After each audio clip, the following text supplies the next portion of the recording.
Hola, bienvenido al canal de la Tierra Dormida.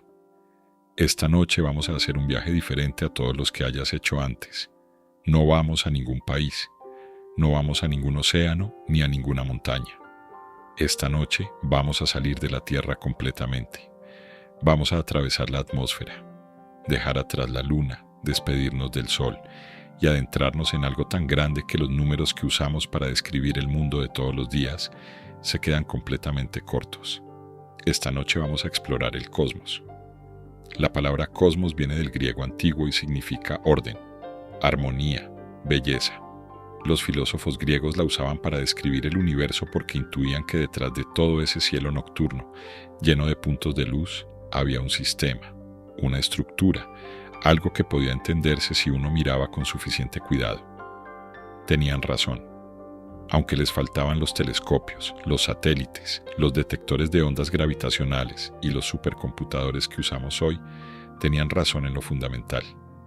El universo no es caos, es un sistema extraordinariamente complejo, sí, pero tiene reglas, tiene historia, tiene una estructura que podemos aprender a leer, y eso es lo que vamos a hacer esta noche.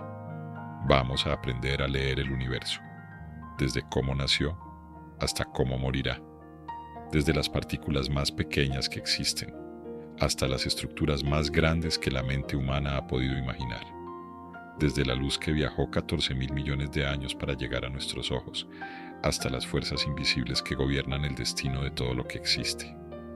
Si estos viajes tranquilos te acompañan, te invito a suscribirte y a dejarnos en los comentarios qué tema quieres explorar la próxima vez.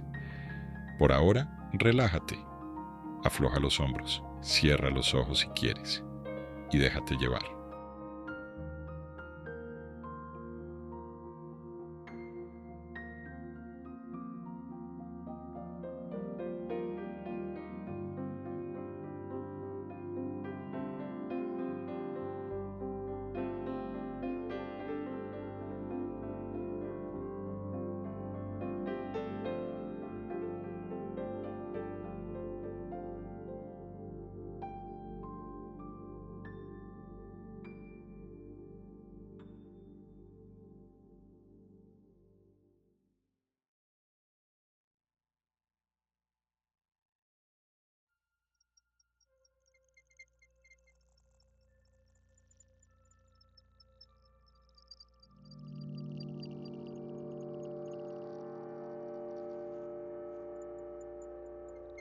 El principio de todo, antes del Big Bang. Hay una pregunta que los seres humanos llevamos haciéndonos desde que aprendimos a pensar. ¿De dónde viene todo esto? Los mitos de todas las culturas del mundo intentaron responderla. Los mayas, los griegos, los hindúes, los nórdicos, todos construyeron historias sobre el origen del universo. Y aunque esas historias son diferentes en sus personajes y en sus detalles, comparten algo en común: la intuición de que hubo un momento antes del cual no había nada y después del cual empezó a haber algo. La ciencia moderna llegó a la misma conclusión, pero por un camino completamente diferente. En el siglo XX, los astrónomos empezaron a notar algo extraño. Las galaxias distantes no estaban quietas, se estaban alejando de nosotros, y cuanto más lejas estaban, más rápido se alejaban. Eso solo podía significar una cosa: el universo se está expandiendo, y si hoy se está expandiendo, quiere decir que antes era más pequeño, y antes de eso, más pequeño todavía. Y si retrocedes suficiente en el tiempo, llegas a un momento en que todo lo que existe, toda la materia, toda la energía, todo el espacio mismo, estaba comprimido en un punto de densidad y temperatura incomprensibles. Ese momento, hace aproximadamente 13.800 millones de años, es lo que llamamos el Big Bang.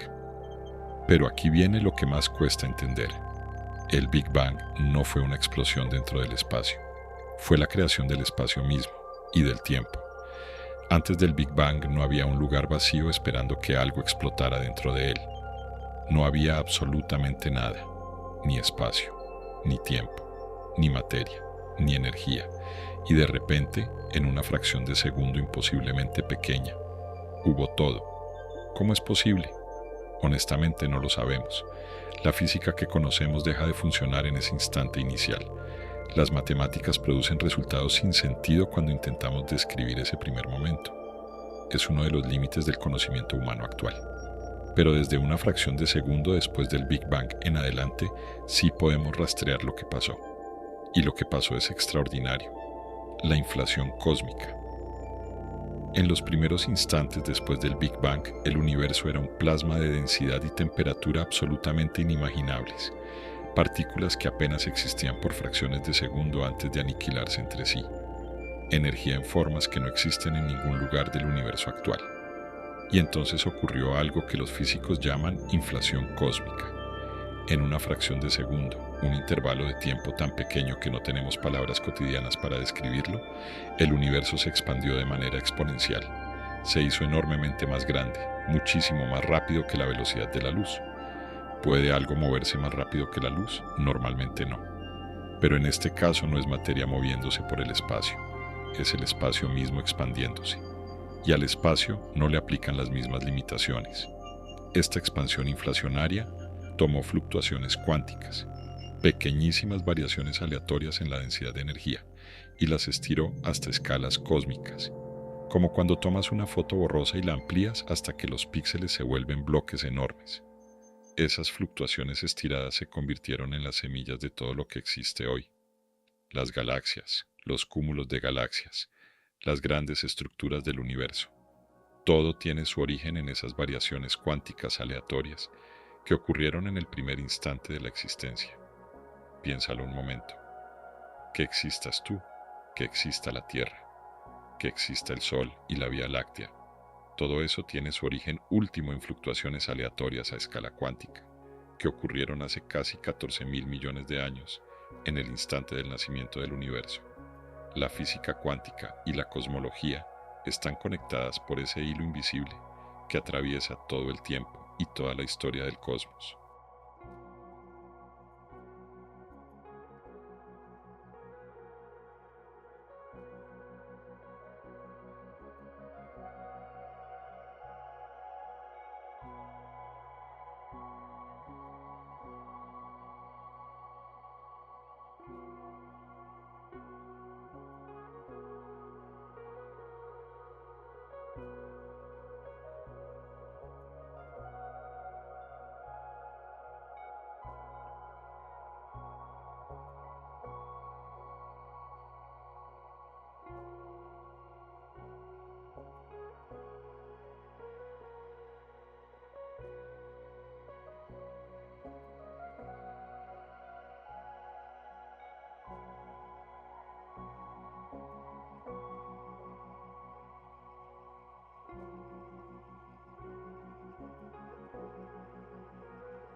La era oscura y el primer amanecer.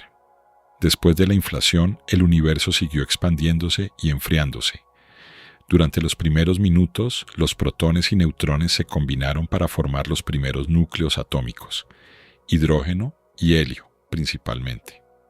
Algo de litio. Nada más. El universo en ese momento era como una sopa densa y opaca de partículas y luz. Los fotones, las partículas de luz, no podían viajar libremente porque constantemente chocaban con todo lo demás. Era como intentar ver a través de una niebla espesísima. Eso duró 380.000 años. Luego el universo se enfrió lo suficiente para que los electrones pudieran unirse a los núcleos y formar átomos neutros. Y en ese momento, casi de repente a escala cósmica, la niebla se disipó. Los fotones quedaron libres para viajar por el espacio. Esa luz que se liberó hace casi 13.800 millones de años todavía existe. La llamamos la radiación de fondo de microondas, y llena el universo entero de manera casi perfectamente uniforme. Es el eco del Big Bang, el destello de luz más antiguo que podemos detectar, y cuando la apuntamos con los telescopios adecuados, cuando medimos sus variaciones de temperatura de millonésimas de grado, podemos ver las semillas de las estructuras cósmicas, los lugares donde la materia era ligeramente más densa y donde, millones de años después, se formarían las primeras galaxias. Pero después de que esa luz se liberó, el universo entró en lo que los astrónomos llaman la era oscura. No había estrellas, no había galaxias, solo hidrógeno y helio en expansión lenta, enfriándose, juntándose gradualmente bajo la influencia de la gravedad en nubes cada vez más grandes y densas. Por cientos de millones de años, el universo fue completamente oscuro, y entonces, en algún lugar de esa oscuridad primordial, en una nube de gas que había alcanzado la densidad y temperatura suficientes, ocurrió algo que cambiaría todo. Se encendió la primera estrella. No hay nadie que haya visto ese momento. No hay registro directo de él. Pero los astrónomos buscan las señales de esas primeras estrellas en la luz más antigua y más distante del universo. Y saben que cuando esa primera estrella encendió su corazón nuclear, lanzó luz a un universo que nunca había tenido luz. Fue el primer amanecer cósmico. Y a partir de ahí, el universo comenzó a parecerse, muy lentamente, a algo que podríamos empezar a reconocer. Las estrellas, los hornos del cosmos. ¿Qué es una estrella? Una estrella es, en su esencia más simple, una batalla entre dos fuerzas. Por un lado está la gravedad, que tira de todo el material de la estrella hacia el centro, intentando aplastarla en un punto. Por el otro lado está la presión de radiación, la energía liberada por las reacciones de fusión nuclear en el núcleo, que empuja hacia afuera, resistiendo el colapso. Una estrella es ese equilibrio delicado mantenido durante millones o miles de millones de años. Una burbuja de plasma que simultáneamente quiere colapsar y quiere explotar, y que se mantiene en un punto de equilibrio perfecto mientras le dure el combustible. Y el combustible es el hidrógeno. En el núcleo de una estrella, donde la presión y la temperatura son extremas, los núcleos de hidrógeno se fusionan para formar helio, y en ese proceso, una cantidad pequeñísima de masa se convierte en energía, según la ecuación más famosa de la física, E igual a mc². Esa pequeña cantidad de energía, multiplicada por el número astronómico de reacciones que ocurren cada segundo en el núcleo de una estrella, produce una cantidad de energía que no podemos imaginar fácilmente. El Sol, nuestra estrella, convierte 4 millones de toneladas de masa en energía cada segundo, y lleva haciéndolo durante 4.500 millones de años, y le quedan otros 5.000 millones de años de combustible. Las primeras estrellas que existieron eran muy diferentes a las que vemos hoy. Estaban hechas casi exclusivamente de hidrógeno y helio, porque no existían elementos más pesados. Eran enormes, decenas o cientos de veces más masivas que el Sol, y brillaban con una intensidad brutal. Pero esa intensidad tenía un costo. Vivían muy poco tiempo, millones de años, no miles de millones, y cuando morían lo hacían de manera violenta.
La muerte de las estrellas y el nacimiento de los elementos. Cuando una estrella masiva agota su combustible de hidrógeno, empieza a fusionar helio. Cuando el helio se agota, fusiona carbono. Luego oxígeno. Luego silicio. Cada etapa produce elementos más pesados y dura menos tiempo que la anterior. El núcleo de una estrella masiva en sus últimos días es como una cebolla de elementos. Una capa de hidrógeno por afuera, debajo helio, debajo carbono, debajo oxígeno, debajo silicio, y en el centro, hierro. Y el hierro es el final. La fusión del hierro no libera energía, la consume. Y cuando el núcleo de una estrella masiva se llena de hierro, la batalla entre la gravedad y la presión de radiación termina repentinamente. La gravedad gana. El núcleo colapsa en una fracción de segundo. Lo que era un volumen del tamaño del Sol se comprime hasta ser una esfera de apenas 20 kilómetros de diámetro en menos de un segundo. Las capas externas de la estrella, que ya no tienen soporte, caen hacia adentro y rebotan en ese núcleo ultradense, lanzando una onda de choque hacia afuera con una energía tan enorme que en ese instante la estrella brilla más que toda una galaxia entera. Eso es una supernova, y en esa explosión, en las condiciones extremas de presión y temperatura de la onda de choque, se forman todos los elementos más pesados que el hierro: el cobre, el zinc, el plata, el oro, el platino, el uranio. Todos esos elementos que ahora forman parte de la Tierra, de los océanos, de tu cuerpo, fueron forjados en la explosión de estrellas masivas que murieron antes de que existiera el Sol. El calcio de tus huesos fue fabricado en una supernova. El hierro de tu sangre fue fabricado en el núcleo de una estrella muerta. El oro de cualquier joya que hayas visto fue forjado en la colisión de dos estrellas de neutrones a miles de millones de años luz de distancia. No somos polvo de estrellas de manera poética. Lo somos, literalmente, las estrellas de neutrones y los agujeros negros. Cuando el núcleo de una estrella masiva colapsa, puede terminar de dos maneras. Si la estrella era de cierto rango de masa, el núcleo se convierte en una estrella de neutrones, una esfera de 20 kilómetros de diámetro que contiene más masa que el Sol. Su densidad es tan extrema que en ella los electrones y protones se fusionan para formar neutrones. Una cucharadita de material de estrella de neutrones tendría una masa de cientos de millones de toneladas. Estas estrellas de neutrones a menudo rotan muy rápido, emitiendo haces de ondas de radio mientras giran, como un faro cósmico. Los llamamos pulsares. Algunos rotan cientos de veces por segundo, con una precisión tan perfecta que pueden usarse como relojes más exactos que los mejores atómicos que tenemos en la Tierra. Pero si la estrella original era aún más masiva, el núcleo colapsa más allá del límite de las estrellas de neutrones. La gravedad gana completamente. Y el resultado es un agujero negro. Un agujero negro no es un agujero en el espacio. Es una región donde la gravedad es tan intensa que nada, ni siquiera la luz, puede escapar una vez que cruza el horizonte de eventos, la frontera invisible que marca el punto de no retorno. Lo que hay adentro del horizonte de eventos es uno de los misterios más profundos de la física. Las ecuaciones de la relatividad general predicen una singularidad, un punto de densidad infinita, donde las leyes conocidas de la física dejan de funcionar. Pero casi todos los físicos creen que esa singularidad es una señal de que nuestra teoría está incompleta, no de que la realidad sea literalmente infinita. Los agujeros negros son invisibles, pero no son indetectables. Podemos verlos indirectamente por su efecto sobre lo que los rodea. El gas que cae hacia un agujero negro forma un disco de acreción que puede brillar con una intensidad millones de veces mayor que la del Sol. Las estrellas cercanas se mueven en órbitas que solo tienen sentido si hay una masa enorme e invisible en el centro. Y en 2019, por primera vez en la historia, obtuvimos una imagen real de un agujero negro supermasivo. La silueta oscura rodeada por el resplandor del disco de acreción. La imagen que a muchos físicos les produjo escalofríos porque era exactamente como las ecuaciones lo habían predicho, décadas antes.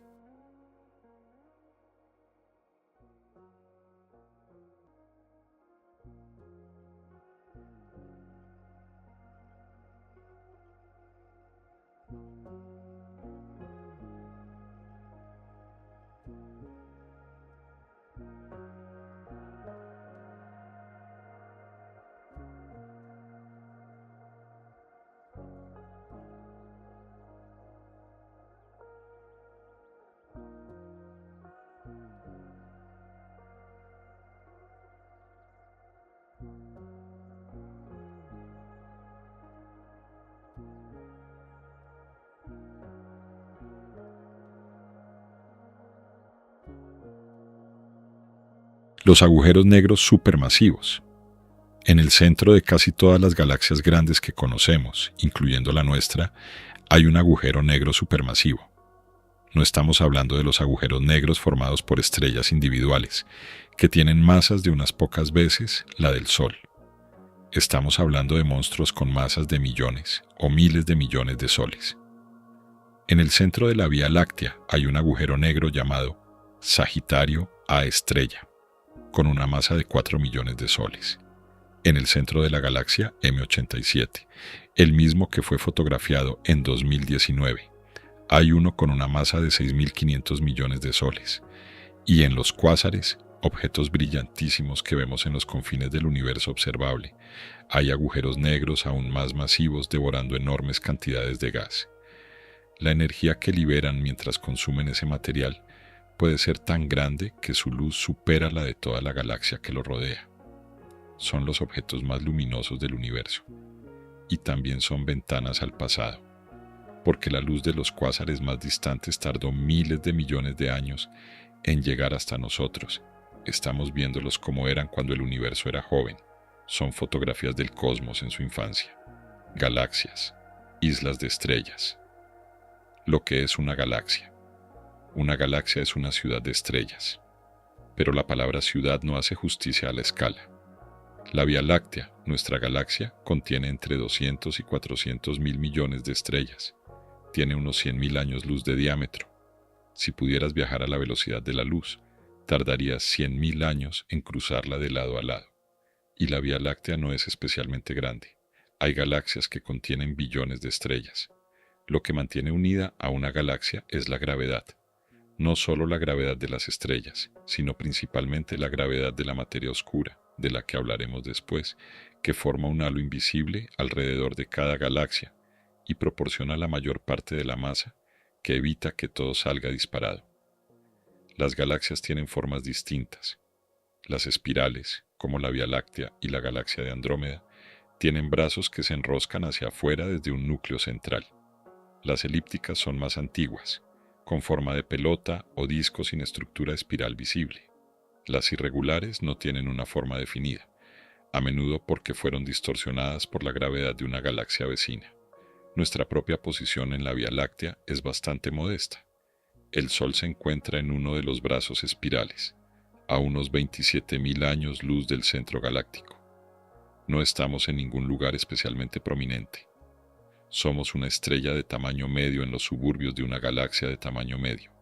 Y sin embargo, desde aquí, con el tiempo y las herramientas adecuadas, hemos podido mapear el universo observable hasta sus confines más lejanos.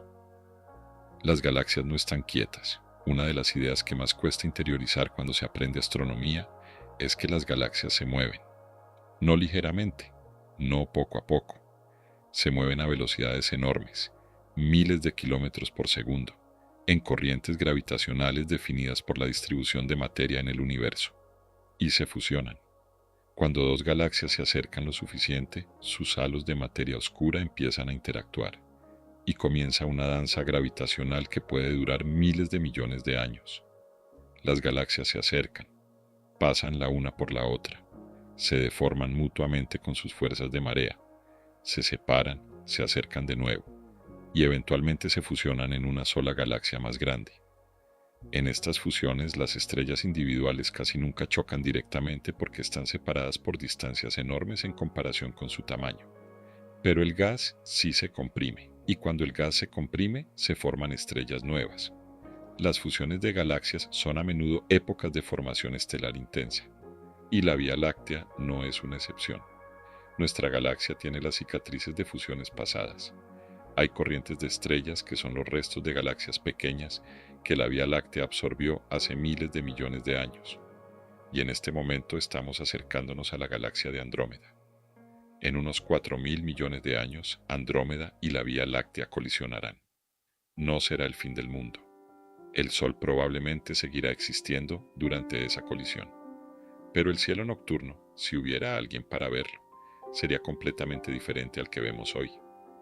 La franja tenue de la Vía Láctea que se ve en noches despejadas sería reemplazada por el espectáculo de dos galaxias interpenetrándose.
La telaraña cósmica.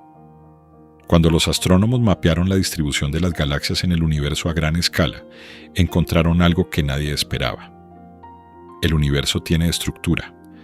No es una distribución uniforme de galaxias distribuidas al azar por el espacio.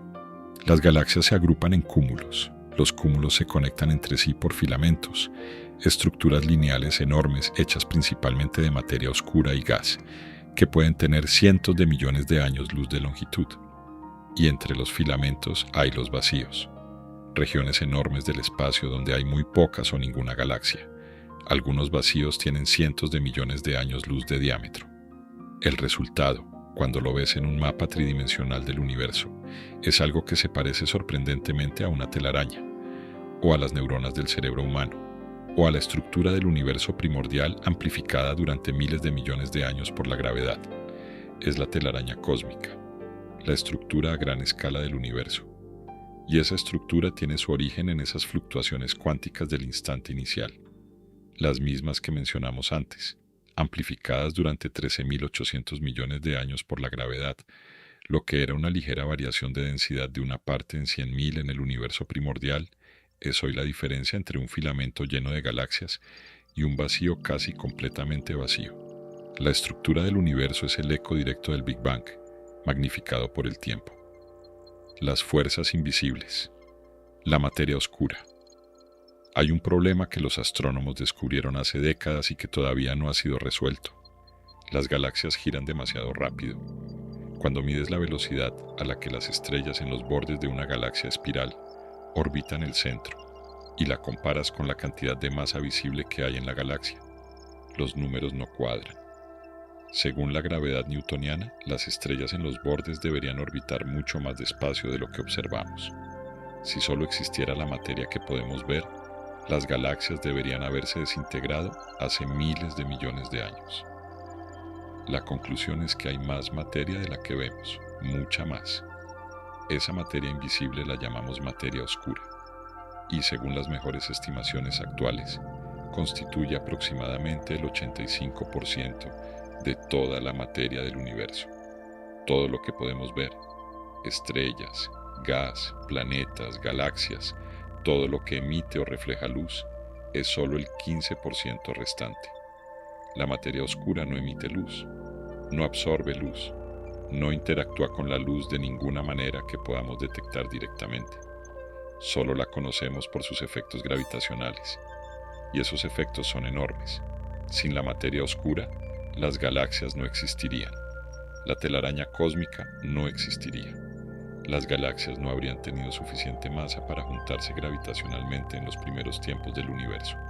La materia oscura fue el andamio invisible sobre el cual se construyó toda la estructura del cosmos. ¿Qué es la materia oscura? Honestamente, no lo sabemos. Hay docenas de candidatos teóricos, partículas subatómicas desconocidas que interactúan solo a través de la gravedad, agujeros negros primordiales formados en el Big Bang, algo que ni siquiera hemos imaginado todavía. Es uno de los mayores misterios de la física.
La energía oscura. Si la materia oscura es el mayor misterio número 1 de la cosmología, la energía oscura es el número 2. En 1998, 2 equipos de astrónomos estaban midiendo la tasa de expansión del universo usando supernovas distantes como velas estándar. Sabían la luminosidad real de esas explosiones, y midiendo qué tan brillantes parecían desde aquí, podían calcular qué tan lejos estaban. Lo que encontraron fue completamente inesperado. El universo no solo se estaba expandiendo cada vez más rápido. Esto no tenía ningún sentido desde el punto de vista de la gravedad. La gravedad atrae. Debería estar frenando la expansión, no acelerándola. Para que el universo se expanda más rápido con el tiempo, tiene que haber alguna forma de energía que actúe como una presión repulsiva, contrarrestando la gravedad en las mayores escalas. La llamamos energía oscura, y según las mediciones actuales constituye aproximadamente el 68% de la energía total del universo. Solo el 5% del universo es materia ordinaria, la que conocemos. El 27% es materia oscura y el 68% es energía oscura. Vivimos en un universo donde no entendemos el 95% de lo que hay. ¿Qué es la energía oscura? Tampoco lo sabemos. La descripción matemática más simple es que es una propiedad del espacio vacío mismo, una energía del vacío que permanece constante mientras el espacio se expande.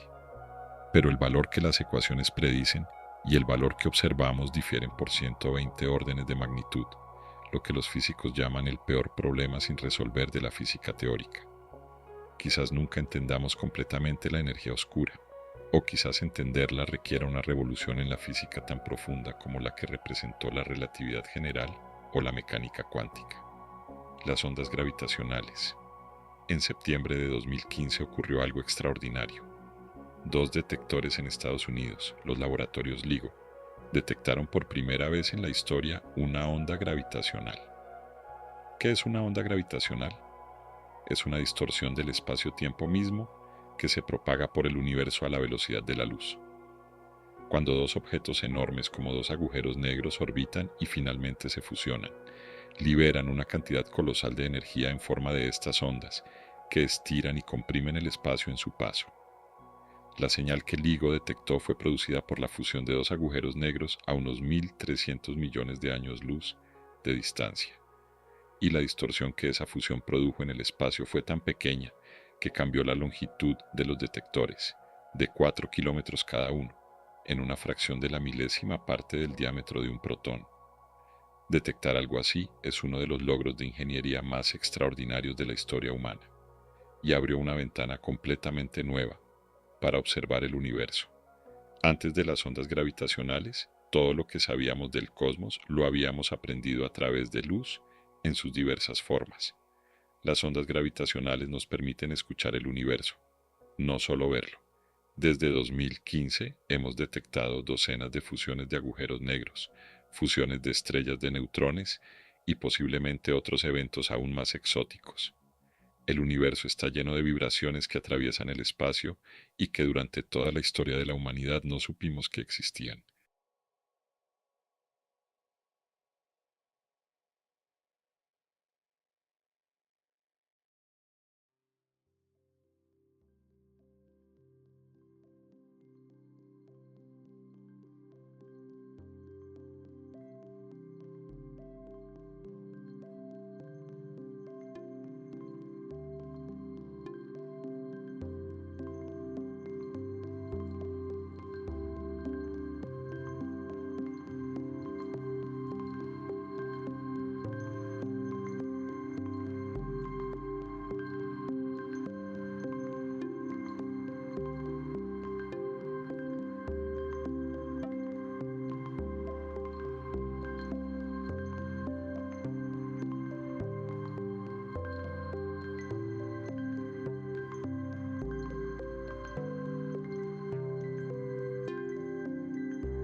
Los planetas y la búsqueda de vida.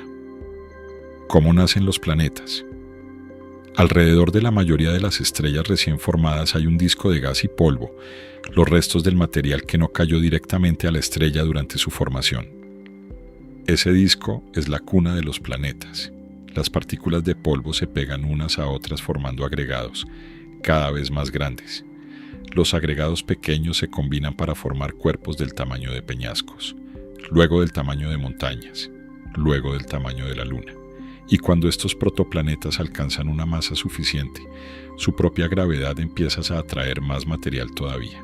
El proceso es caótico, hay colisiones enormes, cuerpos que se destruyen mutuamente, otros que se fusionan. En los primeros millones de años de un sistema solar hay más impactos que en todo el resto de la historia de ese sistema. La Luna misma es el resultado de uno de esos impactos. Hace unos 4.500 millones de años, cuando la Tierra tenía apenas unos decenas de millones de años, un objeto del tamaño de Marte chocó contra ella. El impacto fue tan violento que vaporizó partes de ambos cuerpos, y los escombros que quedaron en órbita alrededor de la Tierra se juntaron para formar la Luna. Durante décadas, los astrónomos pensaron que nuestro sistema solar podía ser representativo de cómo son todos los sistemas planetarios. Planetas rocosos pequeños cerca de la estrella, gigantes gaseosos más lejos. Pero cuando empezamos a descubrir planetas alrededor de otras estrellas, a partir de los años 90, encontramos algo completamente diferente. Hay Júpiter calientes, gigantes gaseosos que orbitan su estrella más cerca que Mercurio orbita el Sol. Hay sistemas planetarios donde todos los planetas están apretujados en órbitas muy cercanas a la estrella. Hay planetas de tamaños que no existen en nuestro sistema solar. Hay sistemas completamente diferentes al nuestro en casi todos los aspectos. La diversidad de sistemas planetarios en la galaxia es extraordinaria, y eso tiene implicaciones enormes para una de las preguntas más profundas que los seres humanos nos hacemos. ¿Estamos solos? Si hay cientos de miles de millones de galaxias, y cada galaxia tiene cientos de miles de millones de estrellas, y la mayoría de esas estrellas tienen planetas, y muchos de esos planetas están en las zonas donde el agua líquida puede existir. ¿Cómo es posible que solo haya vida en la Tierra? Esta es la paradoja de Fermi. Si la vida y la inteligencia son fenómenos comunes en el universo, ¿dónde está todo el mundo?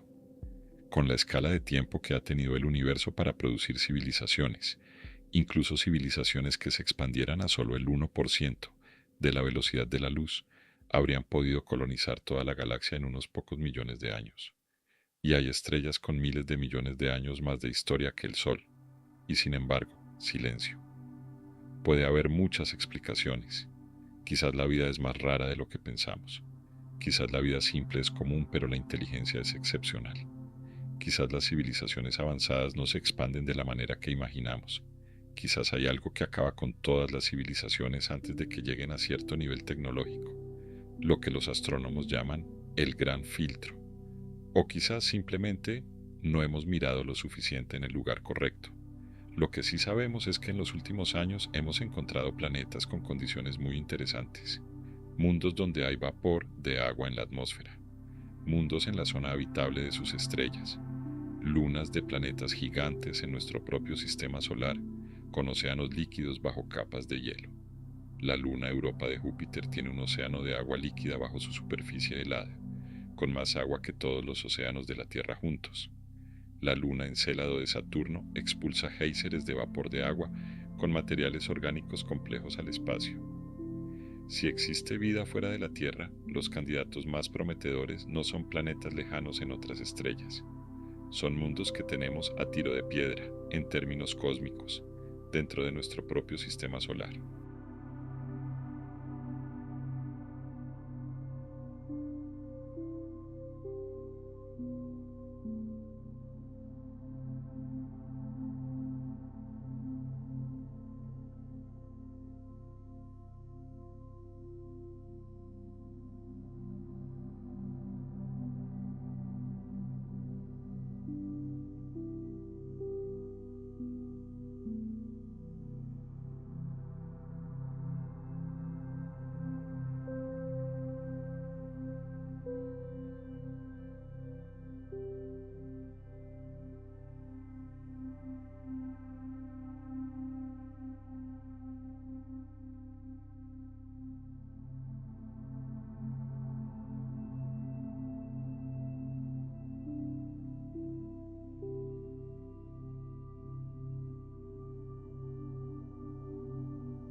El espacio y el tiempo. La relatividad. Para entender el cosmos en profundidad hay que hablar de la relatividad. Albert Einstein publicó la teoría de la relatividad especial en 1905 y la relatividad general en 1915. Y con esas dos teorías cambió completamente nuestra manera de entender el espacio y el tiempo. La relatividad especial dice que el espacio y el tiempo no son absolutos. Dependen del observador. Dos observadores que se mueven a velocidades diferentes medirán intervalos de tiempo y distancias diferentes para los mismos eventos. No porque uno esté equivocado y el otro tenga razón, sino porque el tiempo y el espacio son relativos al estado de movimiento del observador. Una consecuencia de esto es que nada puede moverse más rápido que la luz en el vacío. La velocidad de la luz es el límite de velocidad definitivo del universo.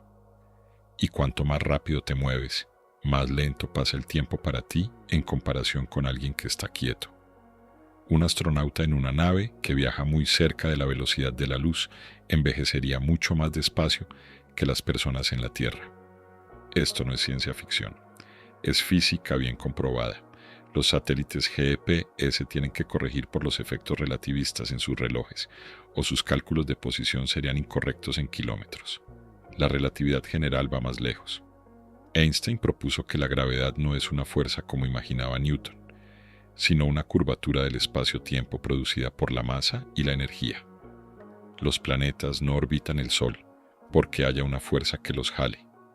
Orbitan el Sol porque el Sol curva el espacio-tiempo a su alrededor, y los planetas simplemente siguen la trayectoria más recta posible en ese espacio curvo. Esta idea, que parece tan abstracta, tiene consecuencias concretas y verificables. La luz se dobla al pasar cerca de objetos masivos, lo que produce el fenómeno del lente gravitacional. El tiempo pasa más despacio cerca de objetos masivos. Los relojes en la superficie de la Tierra avanzan ligeramente más despacio que los relojes en órbita. Y los agujeros negros, las estrellas de neutrones, la expansión del universo, las ondas gravitacionales, todo eso es predicho y descrito perfectamente por la relatividad general. Es una de las teorías más hermosas y más exitosas que la mente humana ha producido. El destino del universo. ¿Qué le va a pasar al universo? Es una pregunta que tiene respuesta, aunque esa respuesta depende de algo que todavía no sabemos con certeza: la naturaleza de la energía oscura. Si la energía oscura permanece constante, como parece indicar la evidencia actual, el universo se seguirá expandiendo para siempre, acelerando cada vez más. Las galaxias lejanas se alejarán de nosotros tan rápido que su luz nunca podrá alcanzarnos. Eventualmente, incluso las galaxias de nuestro grupo local se alejarán lo suficiente para que el cielo nocturno quede completamente oscuro, para cualquier observador hipotético que quede. Las estrellas seguirán formándose durante unos 100 billones de años más, mientras haya gas disponible. Luego la formación estelar se detendrá. Las estrellas existentes irán apagándose una a una. Las más masivas primero, en millones de años. Las más pequeñas, las enanas rojas, sobrevivirán durante billones o trillones de años. Eventualmente, la única materia concentrada que quedará serán los agujeros negros.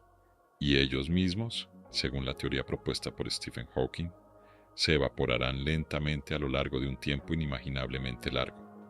Al final, si esta imagen es correcta, el universo será un espacio frío, vacío, oscuro, expandiéndose eternamente, con la temperatura rozando el cero absoluto. Los astrónomos llaman a esto la muerte térmica del universo. Pero hay otros escenarios posibles. Si la energía oscura no es constante sino que aumenta con el tiempo, podría llegar un momento en que la expansión sea tan rápida que desgarre primero los cúmulos de galaxias, luego las galaxias, luego los sistemas solares, luego los planetas, luego las estrellas, luego los átomos, en lo que se llama el gran desgarro.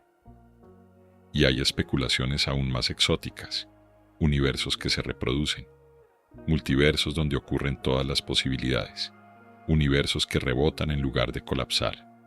No sabemos cuál de estos escenarios es el correcto, pero que hay respuesta, la hay. El universo tuvo un comienzo, tendrá un final, y lo que hagamos en el intervalo, en este instante de tiempo cósmico en que existimos, es la única parte de esa historia que nos pertenece.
Nuestra conexión con el cosmos. Somos el universo observándose a sí mismo. Hay un pensamiento que Carl Sagan popularizó y que nunca deja de ser poderoso cuando realmente lo interiorizas. Los átomos que componen tu cuerpo tienen historia. El hidrógeno de tu cuerpo, el componente principal del agua de la que estás hecho, es tan viejo como el universo. Se formó en los primeros minutos después del Big Bang. Tiene casi 14.000 millones de años. El carbono, el oxígeno, el nitrógeno de tus proteínas y tu ADN se formaron en el interior de estrellas que vivieron y murieron antes de que existiera el Sol. Esas estrellas explotaron como supernovas y esos elementos viajaron por el espacio hasta quedar atrapados en la nube de gas de la que se formó nuestro sistema solar hace 4.500 millones de años. El hierro de la hemoglobina en tu sangre fue forjado en el corazón de una estrella moribunda. Eres un ensamblaje de átomos que han pasado por todo eso, que estuvieron en el corazón de estrellas, que viajaron por el espacio interestelar, que formaron parte de la nebulosa solar, de los planetesimales primitivos, de los océanos primigenios de la Tierra, de bacterias, de organismos más complejos, de cadenas evolutivas que llevan miles de millones de años, hasta terminar organizados en la extraordinaria complejidad de un ser humano que puede mirar al cielo y preguntarse de dónde viene. No somos extraños en el universo. Somos parte del universo. El universo es el único sistema que existe que puede contemplarse a sí mismo. Y lo hace, en parte, a través de nosotros, a través de cada persona que ha mirado el cielo nocturno con curiosidad, a través de cada astrónomo que ha apuntado un telescopio hacia una estrella lejana, a través de cada físico que ha intentado resolver las ecuaciones que describen el Big Bang. Somos el cosmos volviéndose consciente de su propia existencia. El tiempo que el universo tardó en producirte. El universo tiene 13.800 millones de años. Los primeros cientos de millones de años produjeron las primeras estrellas. Las primeras estrellas produjeron los primeros elementos pesados. y los dispersaron por el universo. La segunda generación de estrellas, enriquecida con esos elementos, produjo aún más elementos cuando murió. Hace 4.500 millones de años, una nube de gas enriquecida por generaciones de estrellas muertas se condensó en el Sol y en los planetas. La Tierra tardó unos 100 millones de años más en enfriarse lo suficiente para tener océanos estables. Y en algún momento, en esos océanos primigenios, ocurrió algo que todavía no entendemos completamente. La química se volvió biología. Las moléculas empezaron a replicarse. Empezaron a evolucionar. Durante los siguientes 3.000 millones de años, la vida fue principalmente microscópica, aprendiendo a usar la energía de la luz solar, a respirar oxígeno, a organizarse en células complejas. Hace 500 millones de años, la vida multicelular compleja explotó en diversidad. Hace 200 millones de años, los primeros mamíferos. Hace 66 millones de años, la extinción de los dinosaurios abrió el espacio para que los mamíferos diversificaran. Hace unos 2 millones de años, el género humano. Hace unos 300.000 años, Homo sapiens. Y aquí estás tú. El universo tardó 13.800 millones de años en producirte. Eso no te hace pequeño ni insignificante. Te hace extraordinariamente improbable. Eres el resultado de una cadena de eventos que se extiende desde el Big Bang hasta este momento, cada paso dependiendo del anterior, cada instante construyendo el siguiente. Los neutrinos que te atraviesan ahora mismo. Mientras escuchas estas palabras, algo increíble está ocurriendo. Cada segundo, aproximadamente 65.000 millones de neutrinos provenientes del Sol atraviesan cada centímetro cuadrado de tu cuerpo. 65.000 millones por centímetro cuadrado, cada segundo. Los neutrinos son partículas subatómicas casi sin masa, producidas en enormes cantidades por las reacciones de fusión nuclear en el núcleo del Sol. Y prácticamente no interactúan con la materia ordinaria.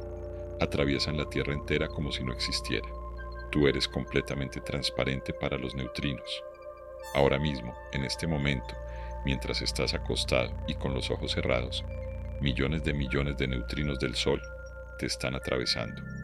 Algunos vienen desde arriba, pero muchos vienen desde abajo, porque han atravesado la Tierra entera antes de llegar a ti. Estamos bañados continuamente en una lluvia de partículas del Sol que nunca sentimos, que nunca vemos, que no nos afectan en absoluto, pero que están ahí. El cosmos no es algo que está lejos. El cosmos está aquí, está dentro de nosotros, nos atraviesa.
Las auroras y la conexión con el Sol.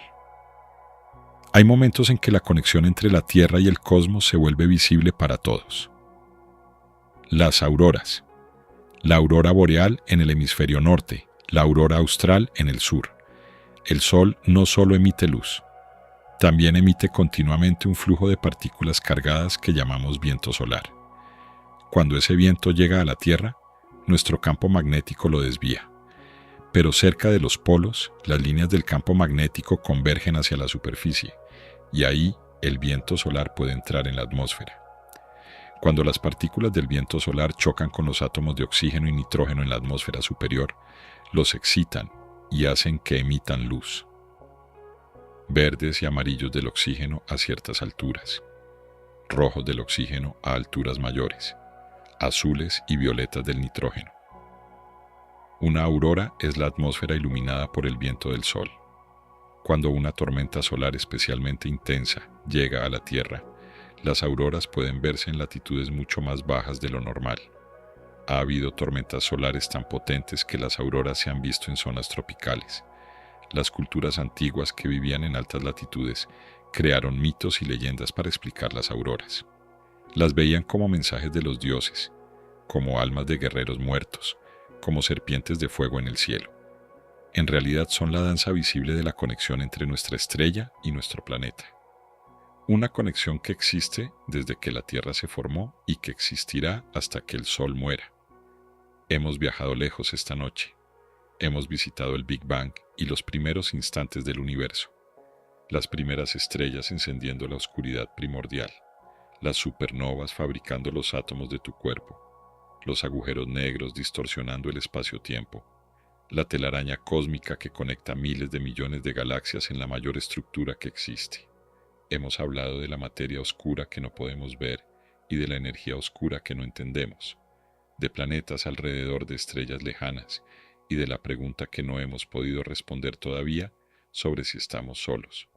Y hemos llegado aquí, a este momento, a ti descansando mientras el universo continúa su trabajo silencioso. Ahora mismo, mientras tu respiración se vuelve más lenta, el Sol está produciendo energía en su núcleo que tardará decenas de miles de años en llegar a la superficie. Galaxias a miles de millones de años luz se están alejando a velocidades que no podemos imaginar. En algún lugar del universo, una estrella está explotando como supernova y dispersando al espacio los elementos que algún día formarán un nuevo planeta. Y aquí estás tú, hecho del polvo de estrellas antiguas, sostenido por la gravedad de un planeta que gira sobre sí mismo a 1000 kilómetros por hora, iluminado por una estrella que convierte 4 millones de toneladas de masa en energía cada segundo, rodeado por un campo magnético invisible que te protege del cosmos. No eres pequeño en el universo, eres el universo volviendo sobre sí mismo después de casi 14.000 millones de años para contemplar su propia existencia. Deja que eso resuene en ti mientras te vas quedando dormido. El cosmos es inmenso, y tú eres parte de él. Las estrellas que ves en noches despejadas llevan viajando su luz desde antes de que existiera la humanidad. El carbono de tu cuerpo se formó en el corazón de una estrella que ya no existe, y el oxígeno que entra en tus pulmones ahora mismo fue creado por organismos microscópicos que vivieron hace 3.000 millones de años. Cada átomo de tu cuerpo tiene una historia que es tan vieja como el universo. Descansa. El cosmos seguirá aquí cuando despiertes, y también tú.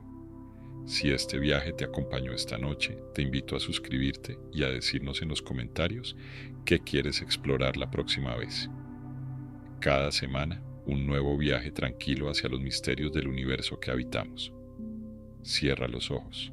Respira despacio. Buenas noches.